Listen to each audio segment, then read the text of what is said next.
M Adnan 489 یہ I D نیم ہے، انہوں نے کامنٹ کیا ہے۔ یہ سوال کرتے ہیں اگر پوری نماز میں ہر رکعت میں سورہ فاتحہ پڑھنے کے بعد صرف سورہ اخلاص ہی پڑھتے رہے، کوئی دوسری سورت نہیں پڑھی تو نماز ہو جائے گی؟ کیا حکم ہے؟ رہنمائی فرمائیں۔ بھائی نے ایک بہت اچھا سوال پوچھا ہے۔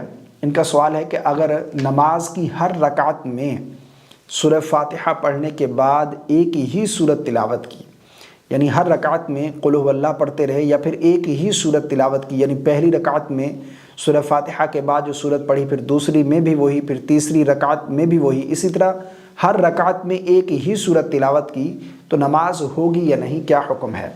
دیکھیں، سنت میں اور نوافل میں ایک ہی سورت کا تکرار بلا کراہت جائز ہے، ٹھیک ہے نا، آپ کر سکتے ہیں۔ لیکن البتہ فرض میں اور واجب میں ایک ہی سورت کا تکرار یہ مکروہ ہے، یہ مکروہ تنزیہی ہے۔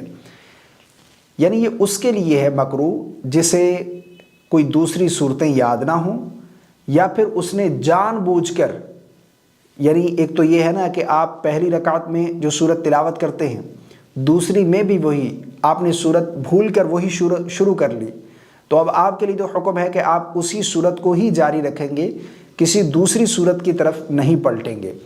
یہ اس کے لیے جس نے جان بوجھ کر یہ عمل کیا، اسے دوسری صورتیں بھی یاد ہوں لیکن وہ جان بوجھ کر ایک ہی صورت فرض کی ہر رکعت میں پڑھ رہا ہے، تو یہ مکروہ تنزیہی ہے، یعنی ناجائز اور حرام تو نہیں ہے، نماز تب بھی ہو جائے گی اگر جان بوجھ کر بھی کرتا ہے، لیکن یہ مکروہ تنزیہی ہے، بچنا چاہیے، ایسا نہیں کرنا چاہیے، الگ الگ صورتیں تلاوت کرنی چاہیے۔